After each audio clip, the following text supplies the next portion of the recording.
Усім прывітанне яшчэ раз, з вами по-ранейшаму Зміцер Лукашук. Мы працягваем абмяркоўваць падзеі ў Беларусі і за яе межамі. Ну і сталі ўжо традыцыйнымі нашыя сустрэчы ў студыі, што не можа не радаваць з кіраўніком Народнага антыкрызіснага ўпраўлення і намеснікам кіраўніцы аб'яднанага пераходнага кабінета Паўлам Латушкам у нашай студыі. Прывітанне, гаспадар Павел. Вітаю вас, Зміцер, вітаю ўсіх радыёслухачоў і той, хто глядзіць па YouTube.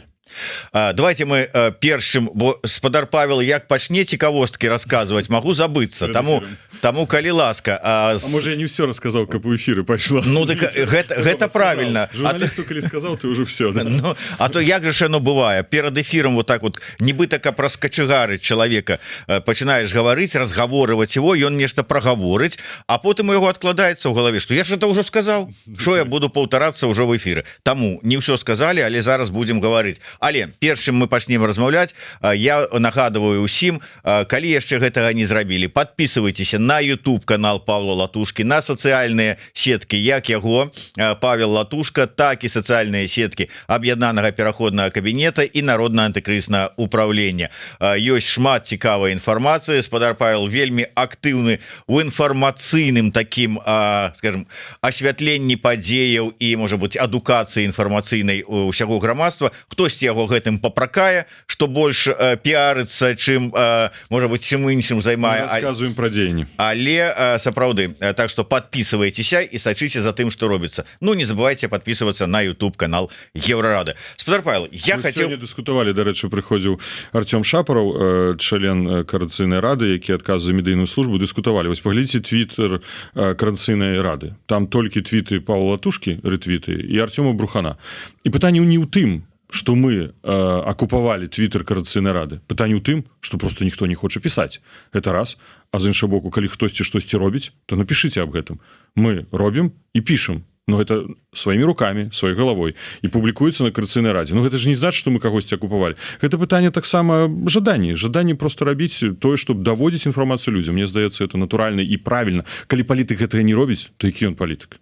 Ну, разумееце, это добра, калі ў адным чалавеку сумяшчаецца і здольнасці, уменне рабіць нейкую канкрэтную працу, или потым яшчэ пра гэтую працу распавядаць. Умоўна кажучы, піярыць яе, потому что яно ўсё адно трэба, але не кожны гэта можа, хто у кагосьці такая пазіцыя. Ну я ж зрабіў, а вы тут уже самі павінны пра гэта даведацца. Але ну што маем, то маем, таму калі ласка, без піяру згодны нічога не будзе. Спадар Павел, шмат таких актуальных навінаў, падзеяў, якія хацелася б абмеркаваць, але давайте, может быть, пачнем. Я звярнуся да вашага досведу дыпламата. Перакладзіце мне, калі ласка, вот гэтую словы Трампа у дачыненні да Лукашэнкі, калі ён там спачатку не зразумеўшы пра што, пра якую Беларусь, пра якога там Лукашэнку яго пытаюцца, але потым ужо там сабраўшыся расказаў пра тое, што как бы і добрыя адносіны, і вельмі паважае кіраўніка і ўсё астатняе. Але вот вы з досведам сваім слухаеце гэта, і вот што вы разумееце? Сваім досведам я слухаю ўсё, што я сказаў Трамп на лужайцы перад Белым домам за некалькі гадзінаў перад тым, як ён прыняў рашэнне атакаваць Іран разам з Ізраілем. Гэта была брыфінг для журналістаў, і журналісты задавалі шмат пытанняў. Абсалютная большасць з іх была прысвечана знешняй палітыцы. Таму давайте па парадку. Першае, што пытаюць у прэзідэнта США, Іран. Як ідуць перамовы з Іранам? Ён кажа, перамовы ідуць, складана, не атрымліваецца, я незадаволены. Ці плануеце вы нанесці удар? Рашэнне пакуль не прынята. І гэта ён кажа ў пятніцу за некалькі гадзінаў да таго, як ён прымае гэта рашэнне. Пазней яго пытаюцца пра сітуацыю на Кубе. Што подводная лодка была як бы выяўлена каля берагоў Кубы. І ён кажа, Куба ў вельмі складанай сітуацыі, яна просіць нас аб дапамозе, але мы вядзем перамовы. Менавіта зараз наш урад, наша адміністрацыя вядзе перамовы з урадам Кубы. Ён распавядае, што з дзяцінства памятаюць з гісторыю Кубы, як праблему, да, праблему для Злучаных Штатаў Амерыкі, а праблему для людзей, скажем так, шчыра, які жывуць на Кубе. Пазней ён пераходзіць да Расіі, яму задаюць пытанне: а што з Расіі? Ён кажа: я гатовы зняць санкцыі з Расіі дзеля таго, каб была падпісана мірнае пагадненне з Украінай. Пазней ён пераходзіць да сітуацыі з Венесуэлай. Ён кажа, журналіст задае ему пытанне, што там міністр унутраных спраў яшчэ супраціўляецца, не хоча ісці дарогай дэмакратыі. Але ён кажа, што у іх складаная сітуацыя, ну і дае такі намёк, што нікуды яны не дзенуцца. Будуць там дэмакратычныя рэформы. Пазней ён уже пераходзіць да Руанды.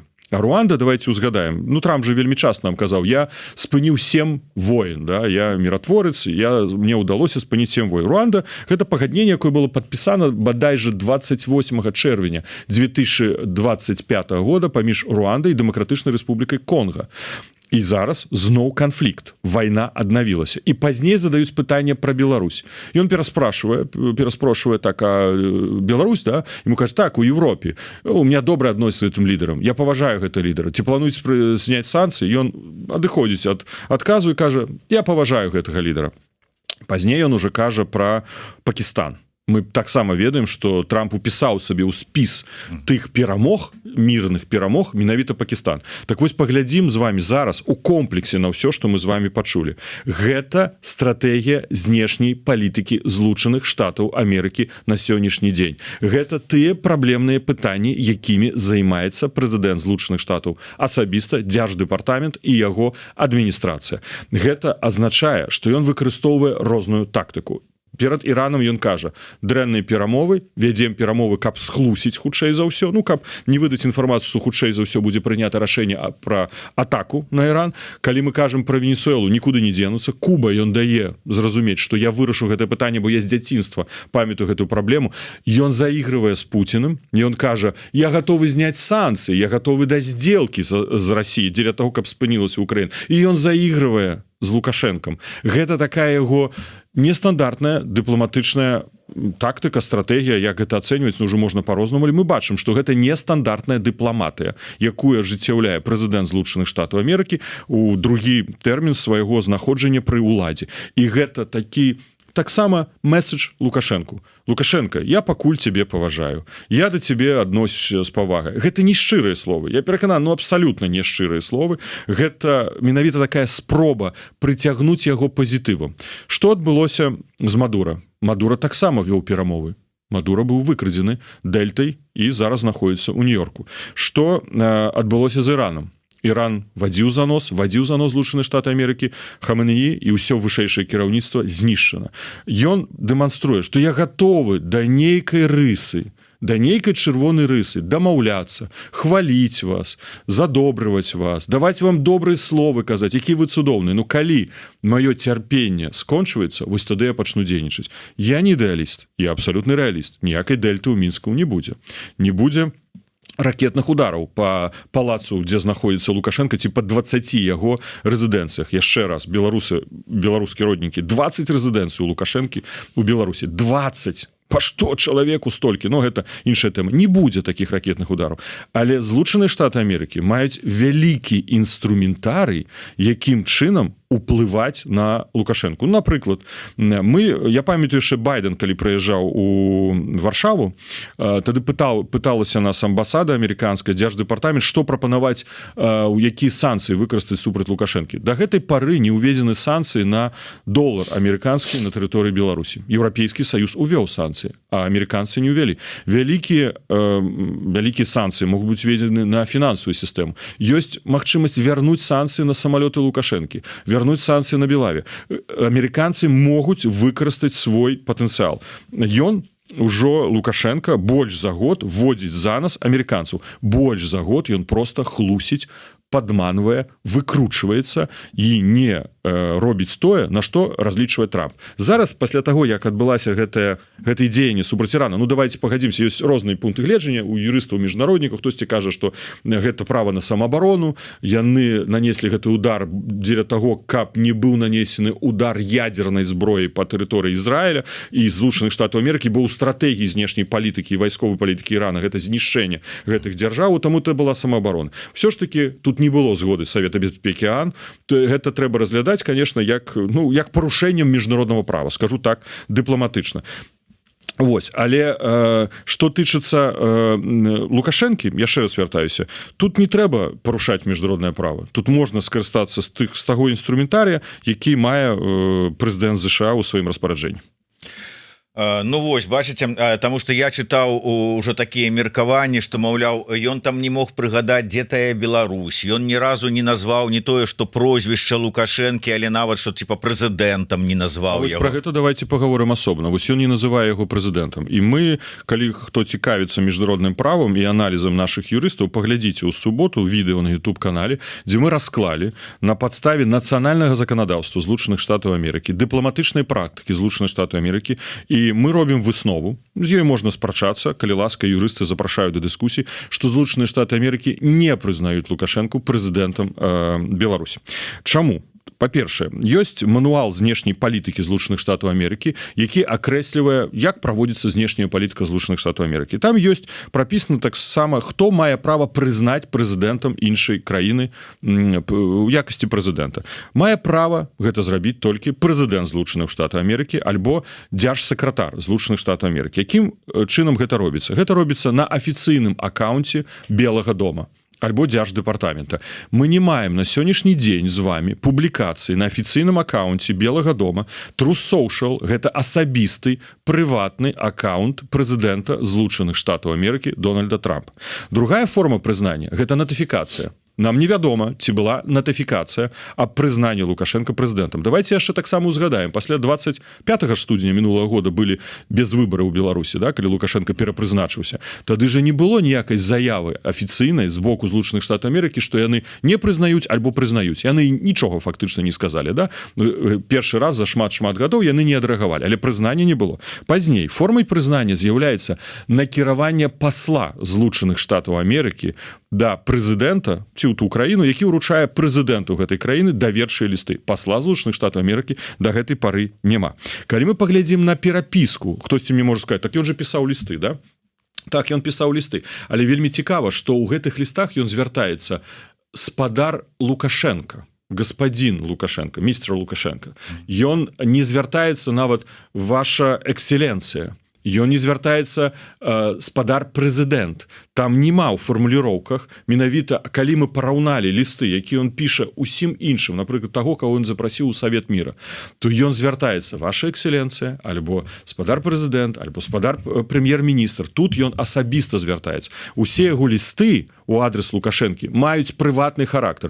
Прывітанне ад Мелані Трамп, здаровечка вам жадаем, там, і гэтак далей. Там абсалютна прыватная перапіска. Там няма дзяржаўнай перапіскі. Таму мы робім выснову на сённяшні дзень, што Злучаныя Штаты Амерыкі не прызналі Лукашэнку прэзідэнтам. І вось, чаму ён не паехаў ў ЗША. Мы таксама давалі, фактычна першыя далі гэты месседж аб тым, што не забываемся пра справу Ryanair, захопу грамадзянскага самалёта. Ёсць абвінавачанне, Міністэрства юстыцыі ЗША, прокурор Нью-Йорка вядзе справу, той самы прокурор, які вядзе справу Мадура. Лукашенко спужаўся, што ён можа адбыцца допыт яго як падазраванай асобы, альбо сведкі, окей, спачатку сведка можа быць, а пазней падазраваны альбо абвінавачаным можна стаць у гэтай справе, бо ён даваў даручэнне, і ён гэтым прызнаў публічна, пісьмова, усюды гэта зафіксавана, ён прызнаўся, што ён даў даручэнне завярнуць гэты самалёт. Гэта адна з галоўных прычын, чаму он не паехаў.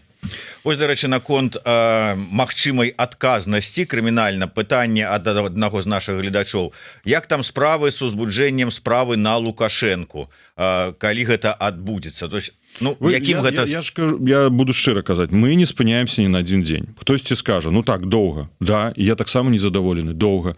І вось адбудзецца ў Брусэлі ў гэтую пятніцу паседжанне кансультыўнай групы Дэмакратычная Беларусь ЕС. Будзе сустрэча з Кая Калас, вярхоўным камісарам па пытаннях знешняй палітыкі і бяспекі. І учора я быў на міжнароднай канферэнцыі, дзе прысутнічалі прадстаўнікі Польшы, іншых еўрапейскіх краін. І я казаў пра тое, і буду казаць у Брусэлі, прыярытэтнасць узбуджэння парушэння крымінальнай справы і выдачы ордэра на арышт Лукашэнку. Гэтая тэма будзе, я спадзяюся, галоўнай тэмай нашых размоў, перамоў з украінскім бокам, таму што Украіна з'яўляецца членам міжнароднага крымінальнага суда, і яна можа у рамках крымінальнай справы, якая ўжо існуе па факту незаконнага вываза украінскіх дзяцей на тэрыторыю Беларусі, дабівацца выдачы ордэра на арыст Лукашэнку. І вось пытаюцца, што робіць дэмакратычная сіла. Вось сёння я атрымаў ліст ад спецыяльнага дакладчыка парламенцкай асамблеі АБСЕ, якая рыхтуе даклад менавіта па украінскіх дзецях. І мы абавязкова і ў гэты дакумент упішам адказнасць Лукашэнкі за незаконны вываз дзяцей.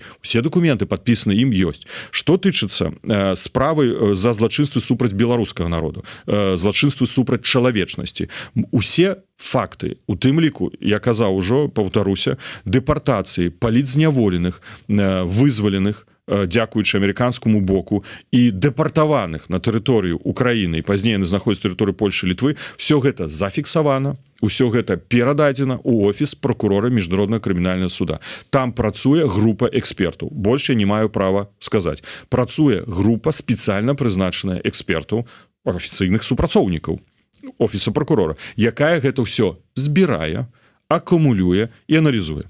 Далей, пасля таго, як амерыканцы ўвялі санкцыі супраць членаў міжнароднага крымінальнага суда суддзяў, а таксама прокурора міжнароднага крымінальнага суда, памятаем гэтую справу, звязаную з выдачай ордэра на арышт прэм'ер-міністру Ізраіля Натаньяху, міжнародны крымінальны суд увёў унутраныя правілы, наколькі я ведаю, якія зараз прадугледжваюць, што факт выдачы ордэра на арышт не будзе апублічвацца. Это не значыць, што заўсёды не будзе апублічвацца, але прынцып прыняты, што мы не будзем апублічваць, бо, як паказвае, на жаль, практыка, пасля выдачы гэтых ардыроў, тыя асобы, якія прымаюць гэта рашэнне ў кантэксце Расіі, гэта аналагічная справа. Там жа узбуджаны супраць суддзяў міжнароднага крымінальнага суда за факт выдачы ордэра на арышт Пуціну, таксама крымінальнай справы. Яны становяцца ўжо пад прыцэлам, фактычна, з пункту гледжання бяспекі асабістай, з пункту гледжання пераследу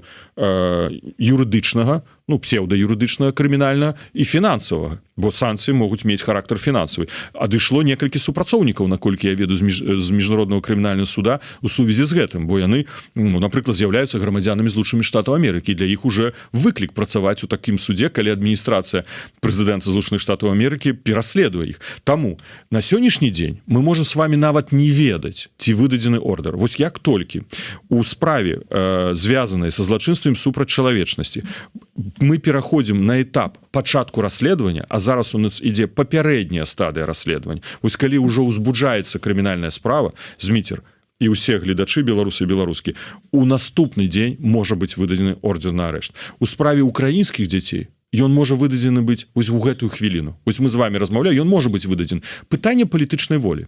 Я шчыра скажу, пытанне, таксама я спадзяюся, што нас Украіна падтрымае ў гэтым кантэксце. Так што у Брусэлі это у меня будзе галоўнае выступленне падчас раздзелу, там будзе некалькі тэмаў, асобны раздзел будзе прысвечаны адказнасці на кансультатыўнай групе. Там будуць прысутнічаць дырэктары дэпартаментаў Еўрапейскай камісіі, Еўрапейскай службы знешніх дзеянняў, і я буду падымаць гэтае пытанне з Кая Калас, калі будзе магчыма з ёй сустрэцца. Спадзяюся, што так.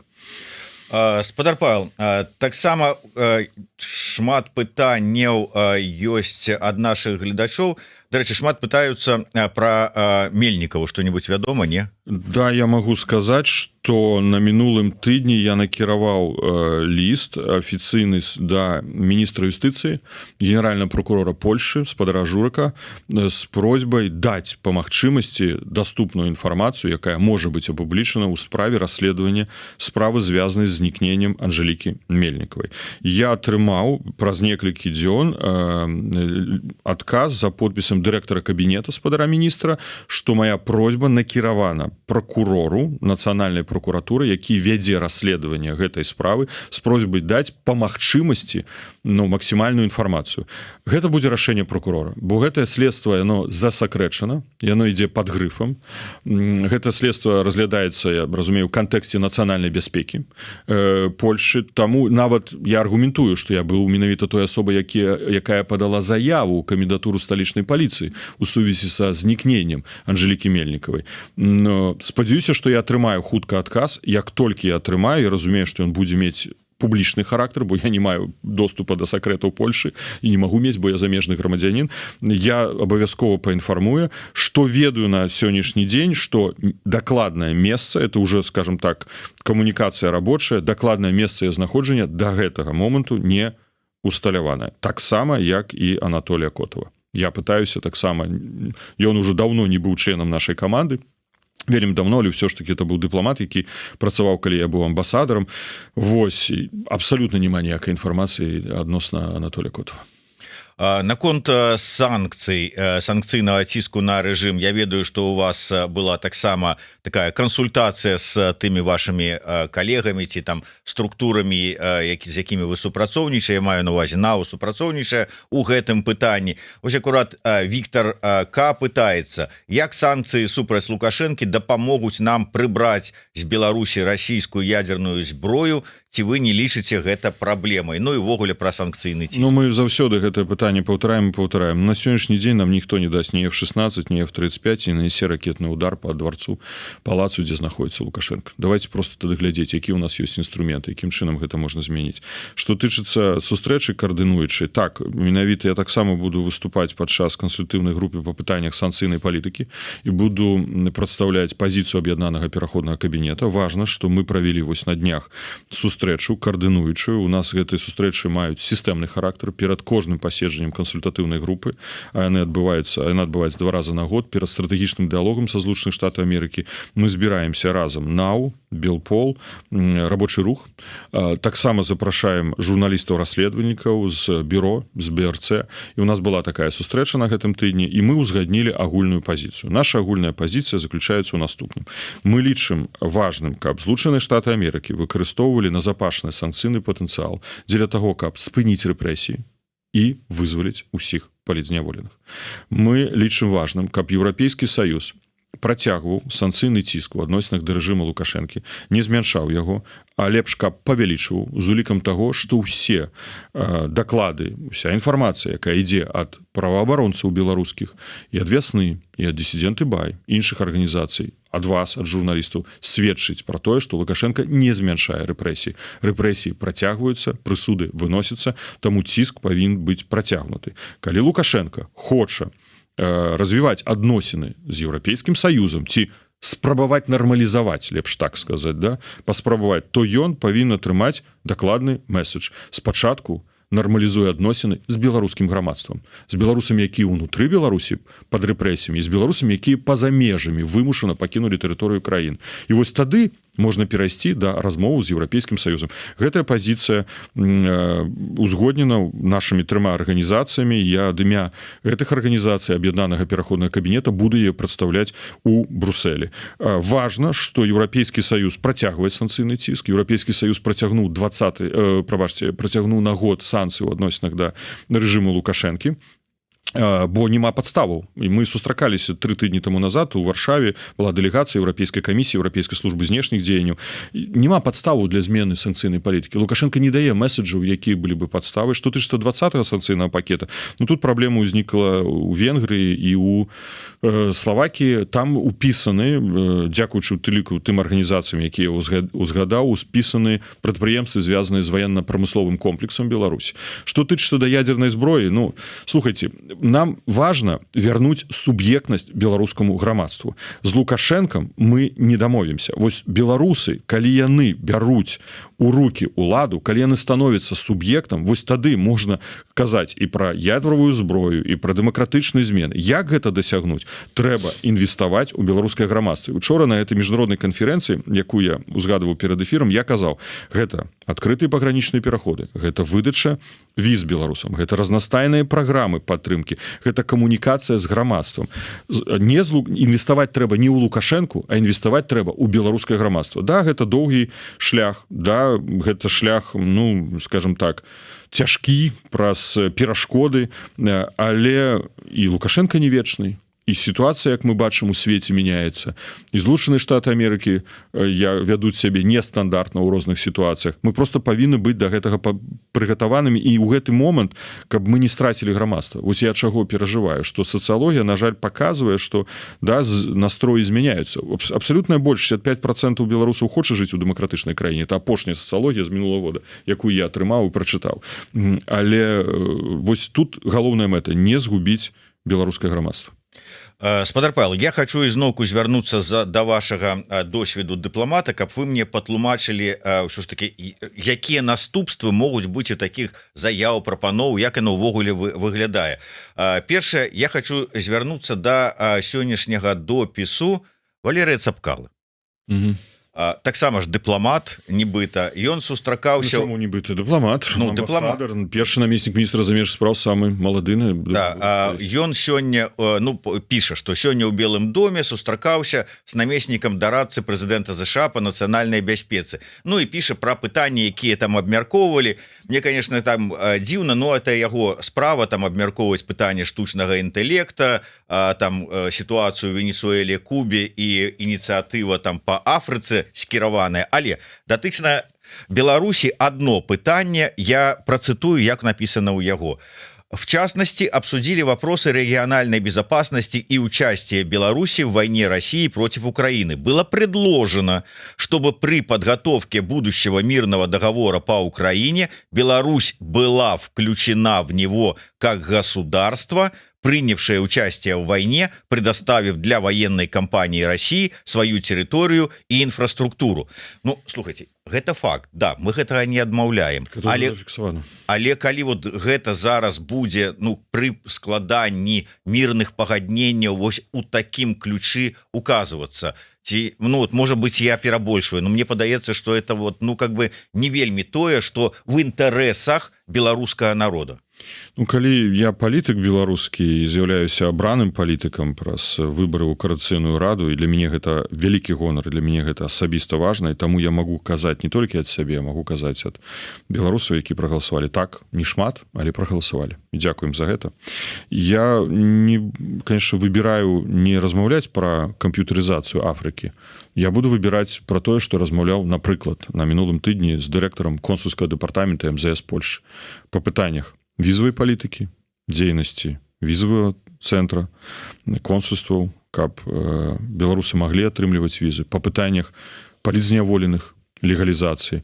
Я, на жаль, не магу адкрыць тое, пра што мы дамовіліся, але мы, напрыклад, па шэрагу пытанняў атрымалі абсалютна станоўчыя адказы, а не маглі іх атрымаць. Мы некалькі разоў спрабавалі, заходзілі на працягу, ну, фактычна 2 месяцаў. Але мы вырашылі гэтае пытанне. І вось я не буду займацца камп'ютарызацыяй Афрыкі, а буду займацца гэтымі пытаннямі. Хочаце, крытыкуйце, што хочаце, кажыце, я выбіраю гэта. Я не крытыкую ў ніякім сэнсе Валерыя Цапкалу, Валерія Вільямовича, я да яго так звяртаюся. Яго права. Ён выбірае, ён палітык, ён выбірае павестку, парадак дня. Што тычыцца дамовы і фіксацыі. Фіксацыя агрэсіі ўжо адбылася. Яна зафіксавана у дакументах парламенцкай асамблеі Савета Еўропы, Генеральнай асамблеі Арганізацыі Аб'яднаных Нацый. І менавіта як беларускі палітык абраны ў Коордынацыйную раду, я расказваў, я ініцыяваў гэтыя папраўкі ў рэзалюцыю парламенцкай асамблеі Савета Еўропы аб тым, што так званае вышэйшае военно-палітычнае кіраўніцтва Беларусі нясе адказнасць за здзяйсненне акта агрэсіі, прадаставіўшы тэрыторыю Беларусь. Гэта папраўка цяжка прайшла, але яна прайшла. І была прынята парламенцкай асамблеі. І мы ведаем, што спецтрыбунал адказнасці за агрэсію створаны менавіта праз падпісанне пагаднення генеральным сакратаром Савета Еўропы і прэзідэнтам Украіны. І вось гэта і зараз наша каманда займаецца менавіта тым, што збірае доказы здзяйснення акта агрэсіі. Так, у украінцах іх шмат, але важна, што і мы гэта збіраем, важна, што мы іх абагульняем, эту інфармацыю, кладзем у юрыдычнае русла і перадаем украінскому боку. Гэта таксама наша дапамога Украіны, гэта таксама праяўленне палітычнай пазіцыі. Прасіць амерыканцаў, каб у гэтую дамову гэта было зафіксавана, я думаю, што не ў гэтым сэнс гэтага мірнага пагаднення. Важна, каб у прынцыпе ў пытаннях перамоў по міру в Украіне гучала беларускае пытанне і будучыня Беларусі. Будучыня Беларусі, якая не павінна быць пад уплывам Расійскай Федэрацыі. Гэта складаная задача. Гэта выклік для нас. Гэта выклік для нашых еўрапейскіх партнёраў. Калі хочаце, гэта выклік для амерыканцаў. Вось дастукацца да амерыканцаў, каб яны паставілі гэтай стратэгіі для сябе, што Беларусь, і вось калі тут адзін з слухачоў ці гледачоў пытаўся пра ядзерную зброю, вось тут якраз такі гэтае пытанне можа быць прапісана. Нічога супраць не маю, калі это будзе прапісана з пункту гледжання і адказнасці за агрэсію. Тут, калі ласка, трэба пачытаць дакументы, каб зразумець, упісваецца гэта, не упісваецца. Але вось ставіць пытанне пра тое, што не павінна быць расійскіх баз і не павінна быць ядзернай зброі расійскай на тэрыторыі Беларусі. Вось гэта выклік, гэта вялікі выклік, як гэта дасягнуць. Ну, але ён залежыць і ад нашай волі, ад нашай упартасці, ад таго, ці зможам пераканаць нашых партнёраў, перадусім суседзяў, бо мы казалі, учора я казаў, якую Беларусь хоча бачыць Польша, Літва, Латвія. Хоча бачыць Беларусь бяспечную з пункту гледжання іх уласнай бяспекі. Так калі вы хочаце, каб Беларусь не была для вас пагрозай, каб яна была донарам бяспекі, то там павінна быць дэмакратыя. Бо Лукашенко, які прадаў знешнюю палітыку Беларусі поўнасцю, галасуе толькі так, як хоча у часы Савецкага Саюза, БССР, а у інтарэсах Расійскай Федэрацыі сёння, альбо які перадаў пад кантроль вайсковую палітыку Беларусі, ён не з'яўляецца гарантам бяспекі. Ён уже ніколі не зможа быць гарантам. Таму я кажу, адзіны шлях – это вернуць суб'ектнасць беларускаму грамадству. Толькі праз гэта можам зрабіць. Вось гэта сверхзадача, пад якой трэба кожнага дня сістэмна працаваць. І ў тым ліку тое, што мы маем інстытуты, якія гэтым сістэмна займаюцца. Мы можам розныя палітыкі хадзіць, і калі ласка, і тут голас будзе пачуты, і тут голас, і 10, і 20. Но калі ёсць сістэма дзеянняў, но яна будзе больш эфектыўная. Калі ласка, пракаментуйце, інакш не працуе, ні ў дзяржавах не працуе, нідзе, бо гэта тут сапраўды нам забяспечыць большую эфектыўнасць і мэтанакіраванасць у дасягненні гэтай мэты вярнуць суб'ектнасць беларускаму грамадству. І, канешне, яшчэ раз вяртаючыся, калі ласка, можа быць у гэта ў пагадненні, мірным пагадненні, але галоўнае якраз такі дабівацца, якім чынам вывесці Беларусь з сферы інтарэсаў Расіі. Пытанне ад Аліны Харысавай. Яна тут нешта сёння ў нас надта актыўная, спрачаецца з іншымі удзельнікамі чата, а вам задае пытанне. Прывітанне, Аліна. Як лічыць спадар Павел, якія санкцыі могуць з боку ЗША быць знятыя у абмен на выхад палітвязняў, зняццё якіх будзе найбольш прымальным, бо відавочна, што штосьці здымаць ім прыйдзецца зноў. Я за тое, каб праводзіць перамовы пад прэсінгам санкцый. Бо санкцыі мы працавалі на іх, і хто бы нам не пытаўся сказаць, да вы там нічога не маеце дачынення. Вось, праўда, ёсць ініцыятывы, якія над гэтым сістэмна працуюць. НАУ, Белпол, рабочы рух, журналісты-расследавальнікі глядзяць, дзе абыходзяць санкцыі. Ёсць, конечно, урады гэтых краінаў, ёсць міністэрствы адпаведныя, якія мытня, якая за гэтым глядзіць, але мы шмат чаго прапанавалі і шмат чаго было прынята. Я расказваў гэтую історыю, санкцыі на сістэму перадачу фінансавых паведамленняў Банка Расіі, СПФС Банка Расіі. Калі я сустракаўся з спецпрадстаўніком Еўрапейскай камісіі па санкцыйнай палітыцы паслом Саліванам, ён на мяне вочы адкрыў, круглую зрабіў, ён не ведаў пра гэта. А зараз фактычна ўсе расійскія дочкі, банкі пад гэтымі санкцыямі, якія зарэгістраваны на тэрыторыі Беларусі, шмат расійскіх банкаў пад санкцыямі, бо гэта фактычна фінансавыя інструменты, як SWIFT для абыходжання санкцый, для дапамогі таму, каб фінансавалася ўзбраенне і вайна фінансавалася. Што тычыцца амерыканскіх санкцый, ёсць 100 прадпрыемстваў, мы іх ведаем пералік, мы таксама уносілі абсалютную большасць гэтых прадпрыемств. Там ёсць КГБ Альфа, ГУБАЗікі, управление ГУВД Мінгорисполкома, там ёсць Белнафтахім, там ёсць Беллесбумпром, там яшчэ засталіся нават гэтыя маленькія авіакампаніі, Белавія там зайшла, там часова, прыпынены санкцыі. Так што тут пытанне у тым, на што гатовы пайсці Лукашенко. Я думаю, што амерыканскія санкцыі могуць быць за выключэннем уведзеных за агрэсію, бо тут будзе праблема, могуць быць зняты хоць усе, калі будуць вызвалены усе палітычныя зняволены ў Беларусі. І галоўнае, спынены рэпрэсіі. спыніць рэпрэсіі. Вось, бо так это, ну, мы вельмі шчаслівыя, што выйшлі вядомыя беларусы зараз з-за кратаў. Мы за іх шчаслівыя, яны шчаслівыя, іх сем'і рады.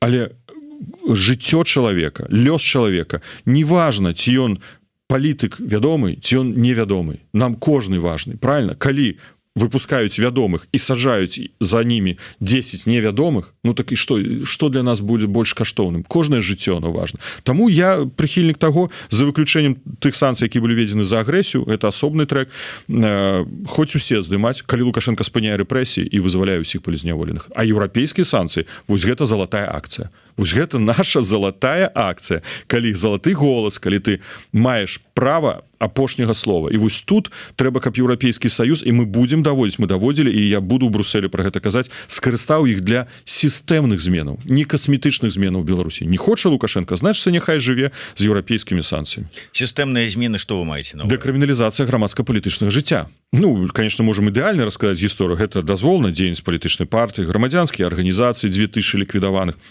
ліквідацыя экстрэмісцкіх тэрарысцкіх спіскаў, экстэрытарыяльны пераслед, пашпарты за мяжой. Ну, мы там напісалі 14 пунктаў. Кожны можа зараз нават у каментарах напісаць, што варта было бы зрабіць, якія умовы трэба было паставіць Лукашенко. Конечно, гэта можа не адбудзецца так зараз усё, да? Можа быць крок бай крок. Но зноў жа такі, мы ставім пытанне, як гэта дасягнуць. Без беларускага грамадства гэта таксама шлях у нікуды. З Лукашэнкам гэта рабілі на працягу 30 гадоў шмат раз, мінімум 5. Мне дэпутат Еўрапарламента Міхал Кабоска, ён намеснік кіраўніка групы по сяброўству з дэмакратычнай Беларусі ў Еўрапарламенце казаў пра некалькі выпадкаў. Пазней нямецкі дэпутат з Бундестага Культ, Абрахам Культ, ён кіраўнік групы па сяброўству. Ён мне прывёў прыклад, 4 разы такія дамоўленасці ўжо былі з Лукашэнкам. Хопіць. Таму, каб ўсё ж таки гэтыя дамоўленасці выконваліся, трэба ў гэты трэк перамоўны, каб увайшло беларускае грамадства. Беларускае грамадства, ну гэта, ну мы ж не пойдзем мільёнам чалавек ці там 5 мільёнамі. Гэта значыцца прадстаўнікі беларускага грамадства. Значыцца трэба абраць Коаліцыйную раду, яшчэ раз даць яе яшчэ большы мандат. Гэта кабінет, які члены кабінета прайшлі слуханні і падтрымку мандатаў атрымалі ў Коаліцыйнай радзе і прызначаны абранай лідаркай Светланай Ціхановскай. І вось мы як суб'ект, прадстаўнікі беларускага грамадства, удзельнічаем у круглым стале. І там сядзіць Еўрапейскі Саюз, дэмакратычныя сілы, прадстаўнікі рэжыму, і вельмі пажадана, каб там былі амерыканцы таксама. Вельмі пажадана. І вось 4 бакі мы праводзім гэтыя перамовы. Мы гэтым займаемся. Я не кажу, вось думаеце, я паўтараю гэтую тэму круглого стола. Мы не просто кажам. Я не магу, можа, прабачце, правда, ну, палітыцы так, асабліва, калі мы жывем у таталітарнай дзяржаве, казаць пра ўсё публічна, гэта просто страляць сябе ў ногу, да? Але мы гэтым займаемся. Але, спадар Павел, вот глядзіце, учора у нас тут у студыі на гэтым жа ж месцы сядзеў Владимир Жыгар, дзе мы з ім казалі пра тое, якія магчымыя змены, там на што гатовы пайсці рэжым пад ціскам, там ці пад у перамовах, зняццём, там не зняццём, і ён кажа: слухай, ну вот скажы мне, чаго Лукашенку ісці на змягчэнне нават рэпрэсій? Гэта ён сябе нармальна пачувае, да, ёсць пэўныя там эканамічныя праблемы, але яны вырашаюцца, для яго самае галоўнае усідзець і гэтак далей, і гэтак далей.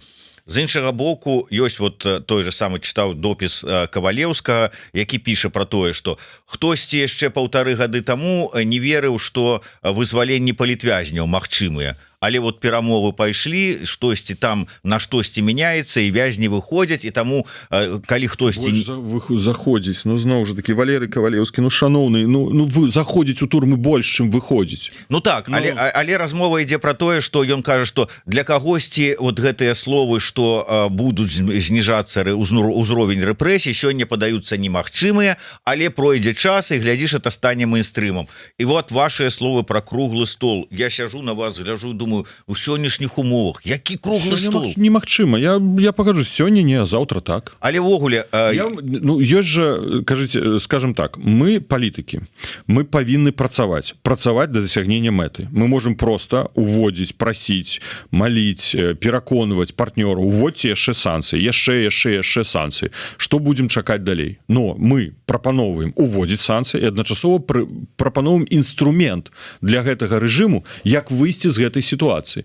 Выйсці бяспечна для дзяржавы, каб захаваць незалежнасць. Бо сёння стаіць пытанне не толькі вызвалення палізнявольных, што з'яўляецца для нас галоўнай справы, але ёсць яшчэ стратэгічная справа. Гэта дзяржава, гэта незалежнасць дзяржавы. Як захаваць незалежнасць дзяржавы? Вось калі народ суб'ектен, вось тады незалежнасць можа быць гарантавана. Калі народ не з'яўляецца суб'ектным, у гэтым стане з Лукашэнкам, які поўнасцю сваю суб'ектнасць знешнепалітычную вайсковую страціў, гаранты незалежнасці паменшыліся. Яны знаходзяцца на самым мінімальным узроўні.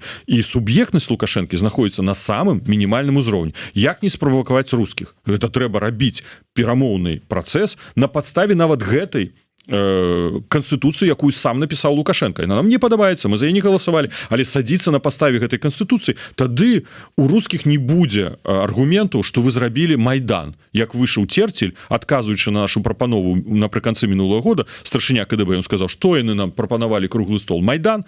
Так вось, мы не будзем крытыкаваць Майдан. Там была рэвалюцыя, да? Мы кажам, на сённяшні дзень мы можам зрабіць рэвалюцыю? Не, але давайце сядзем на паставе вашай канстытуцыі, дамовімся, як захаваць незалежнасць краін. Значыцца, ці ён хоча, ці не хоча зменшаць рэпрэсіі. Ёсць для гэтага перадумовы, эканамічная сітуацыя. Ну, паглядзіце, што адбываецца з эканомікай. Мінулы год, першы месяц гэтага года, падзенне прамысловай вытворчасці, падзенне сельскагаспадарчай вытворчасці, адмоўнае сальда ў таварах, у паслугах, разам адмоўнае сальда ў паслугах там з плюсам працуе. Мы бачым сістэмныя крытычныя праблемы. І што важна, вось калі вы паслухаеце нашых эканамістаў, да, ён жа не прапановвае абсалютна ніякіх рэформаў. Я быў членам урада, я быў амбасадарам. Я памятаю, калі была такая звязка, напрыклад, Румас, першы віцэ-прэм'ер, Снапкоў, які да гэтай часу ва ўрадзе, Харкавец, міністр фінансаў, там Ермаловіч быў намеснік міністра фінансаў. Я памятаю, там можна згадаць, што з міністэрства эканомікі некалькі асобаў. Тады яны прапаноўвалі рэформы.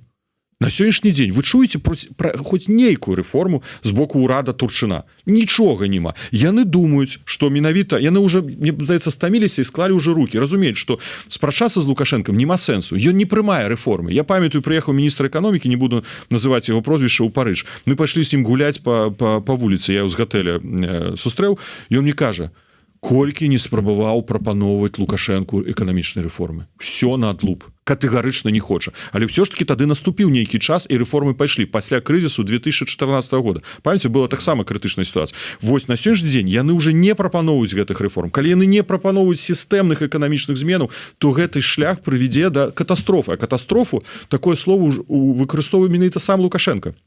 Не мной же придумано, это ён на нарадзе па Віцебскай вобласці назваў у нас катастрофа ў эканоміцы. Таму вось гэта являецца яшчэ адным інструментам апрача санкцый. Санкцыі ствараюць яму праблемы макраэканамічнага характара, і эканоміка цісніць яго з другого боку. І ён разумее, што трэба ратаваць эканоміку. Як яе ратаваць? Трэба вярнуць еўрапейскі рынок. Які найбольш прыбытковы еўрапейскі рынок. У Афрыку яны ездзяць. Ну вось зараз там в Тога Рыжынкоў паехаў. Іран, сітуацыя, крызіс, усе ўрады займаюцца, як эвакуаваць сваіх грамадзян, камунікуюць, як чым могуць дапамагчы. У нас Рыжынкоў, як тады з перамовы з амерыканцамі ездзіў у Нігерыю, зараз у Тога і Гана, здаецца, ён паехаў, да? Вось. Так не атрымалася ў іх пакуль заваяваць афрыканскі рынок. І не заваююць яны гэты афрыканскі рынок. Бачыце, што з мазамі адбываецца на расійскім рынку. Вось пазаўчора была статыстыка, там падзенне, магу памыляцца, ну 40%, калі падзенне было ўжо і мінулым годзе. Крытычнай сістэмнай сітуацыі. Вось гэта яго павінна штурхаць да тым ліку круглага стола. Сёння нереальна, заўтра нереальна, паслязаўтра будзе рэальна. У Польшы таксама. Я зараз чытаю, Жэчпаспаліта публікуе у такім дадатку да асноўнай газеты інтэрв'ю з удзельнікамі круглага стола. Яны ўсе расказваюць. За некалькі тыдняў ніхто не верыў. Абсолютно не верю, што гэта рэальна. А пазней была Магдаленка, закрытыя перамовы, это была база Міністэрства ўнутраных спраў Польшы, а пазней адкрыты круглы стол, які адбыўся тут у Варшаве. Спадар Павел, я ведаю, што у вас не шмат часу. Два пытання, можа быць, там коротка. Скажыце, ласка, ўсё ж такі, вось так, вот гэта заявленне Лукашэнкі, вот таксама да дыпламата вас сённяшняе, прыняўшы пасла Ірана, ён кажа, вераломнае нападзенне Да, вероломное нападение Израиля при поддержке Соединенных Штатов Америки на Иран нам понятно и неприемлемо, и гэтак далей. То бок гэта выказывание позиции? Да, я думаю, что это один з высокіх узроўняў дыпламатычнай пазіцыі, якую сёння прадставіў Лукашенко па сітуацыі ў Іране. Мы памятаем, што ён цярпеў. Спачатку не адрэагаваў. Ён паехаў на ферму да кароў, да цялят, і там самы любімы яго трыбуна на возе капаўся. Гэта, конечно, выглядала просто камічна, вельмі камічна, але трагічна з яго пункту гледжання, бо он выглядаў вельмі дрэнна. Пазней ён чакаў, калі Пуцін адрэагуе. Пуцін адрэагаваў. Пазней ён чакаў, каго выберуць у Іране, ці выберуць увогуле, бо ён баяўся, а калі адбудзецца там рэвалюцыя, людзі выйдуць на вуліцы і паўстае дэмакратычны ўрад. А я тут сваёй заявай неяк так не зусім трапляю, да? Пазней, дзякуючы вам і Еўрарадыё, і незалежным журналістам, і незалежным палітыкам, і блогерам, і палітолагам, мы фактычна пачалі здзеквацца з яго. Вось гэта навознага жука, які капаўся у навозе, да, з віламі, і не рэагаваў на сітуацыю з яго галоўным сябрам, як ён сёння сказаў, з Хаміні, у меня ж былі вельмі добрыя адносіны. Я з ім тройчы сустракаўся. А колькі было візітаў яго у Іран? Ахмадинеджад, памятаеце, быў? Я яшчэ памятаю, маладым дыпламатам быў, калі ён з ім сустракаўся на розных форумах. Ён заўсёды быў у Іране, прэм'ер быў у Іране, міністр абароны, гандлёва-эканамічная камісія. Не так даўно віцэ-прэзідэнт Ірана прыязджаў у Беларусь, і ён маўчыць. І мы пачалі фактычна з яго здзекавацца. Так дзе ж ты? У ця воля ёсць? І ён атрымаў даведку КДБ на стол з аналізам выказванняў. Ён зразумеў, што ён знаходіцца ў вельмі дрэннай інфармацыйным полі і вырашыў адрэагаваць на самым высокім узроўні. Ён же не можа паехаць у Іран. Ніхто з Ірана да яго зараз не прыедзе. Ён запрашае пасла. Тое, што Лукашенко запрашае паслоў, гэта якраз такі адсутнасць дыпламатыі, бо няма з кім сустракацца. Это вельмі рэдка, калі прэзідэнты запрашаюць, прэзідэнту двукосці, да, запрашаюць амбасадараў. Ён запрашае і выказвае сваю пазіцыю, але таксама цікава. Першы раз, калі ён сказаў вераломнае варванне, было прэс-рэліз 2 сакавіка. Ён не сказаў, хто яго зрабіў. Не ўзгадаў ЗША і Ізраіль. Сёння ён кажа, вераломнае варванне, да, гэта з боку Ізраіля пры падтрымцы ЗША. Таксама хоча адбіць так сітуацыю. Ведаеце, не абвінавачыў напрамую Злучаныя Штаты Амерыкі, але вельмі цікава, яшчэ, можа, хтосьці не заўважыў, што на гэтым тыдні павінна была адбыцца мерапрыемствы, прысвечаныя расстрэлу яўрэяў у Мінску. Яма. Я там якраз дачкі кватэра, якая бацькоў маіх арыштавана на танка, это на вуліцы Заслаўскай побач. Вось. І не адбылося. Гэта арганізоўваў заўсёды дыпламатычны пратакол Міністэрства замежных спраў Беларусі і Мінгарвыканкам. Гэта было дзяржаўнае мерапрыемства. Туды прыходзілі заходнія амбасадары і амбасадары, і часовы павернасць Злучаных Штатаў Амерыкі. Яны адклікалі гэта. Гэта таксама быў жэст вельмі негатыўны. І калі паглядзіце, адзін часовы павераны ЗША, які прыехаў з Вільні, ускладаў кветкі ў гэтай яме. Зараз ён, я думаю, што меня сёння пыталі, ці гэта азначае, што не будзе далейшага перамоўнага працэсу з амерыканцамі. Я не думаю, амерыканцы будуць яшчэ спрабаваць, але ўсё ж такі чырвоную лінію яны дзесьці намалявалі сабе. Я перакананы, што гэты час сканчаецца. Лукашэнку трэба бегчы хутчэй. Бо амерыканцы, калі прэзідэнт Трамп раззлуецца, мы бачым, што можа адбывацца. То бок яму зараз трэба ўсё ж такі выбраць паміж двумя дзядамі, як кажуць? Не, выбіраць не трэба. Яму трэба просто згуляць гэтую партыю так, чтобы не раззлаваць аднаго дзеда і задаволіць другого дзеда. І на завяршэнне, координацыйная рада. Ўсё ж такі, я так разумею, пойдзеце, будете балатавацца. Спадар Павел, пытанне можа быць не тое, што мы з Артёмом Бруханом яго абмяркоўвалі. Як вам падаецца, зараз бачна, што вялікая цікавасць да координацыйнай рады з боку Церцеля, з боку спецслужб і ўсяго астатняга. І мы казалі, а што, кожны з беларускім пашпартам, ці пашпартам новай Беларусі мае права прагаласаваць. А калі паставіць сабе за мэту, так бы мовіць, рэйдерскі захоп агентурай, зрабіць это ўсё, адправіўшы галасаваць там пару воінскіх частак. Да калі ласка, няхай мільён прагаласуе. Мы будзем у апазіцыі першы раз за 10годдзі будзе ў беларускім парламенце абраным беларусамі апазіцыя. Калі яна апошні раз была? Давайте узгадаем. Як у калі? палаце прадстаўнікоў. У палаце, да. Рэспублікі. Калі яна была? Ну, ніколі. Уже дабыліся даўным-даўно. У 94-м годзе. Мы ў гэтай сітуацыі будзем апазіцыяй. Ну, вось і ўсё. Давайте заходзіць з гэтага. Слухайте, ну ўсё гэта магчыма. Мы знаходзімся ў вельмі цяжкой сітуацыі. Мы змагаемся з тэрарыстычным рэжымам, драконаўскім рэжымам, які супраць нас вядуць барацьбу КДБ. Дарэчы, зноў пайшлі спробы вярбоўкі членаў нашай каманды. Я зноў пішу прокурору военнаму у Варшаве уже просто, ну, слухайте, што вы этым займаецеся? Ну ладно, іншае.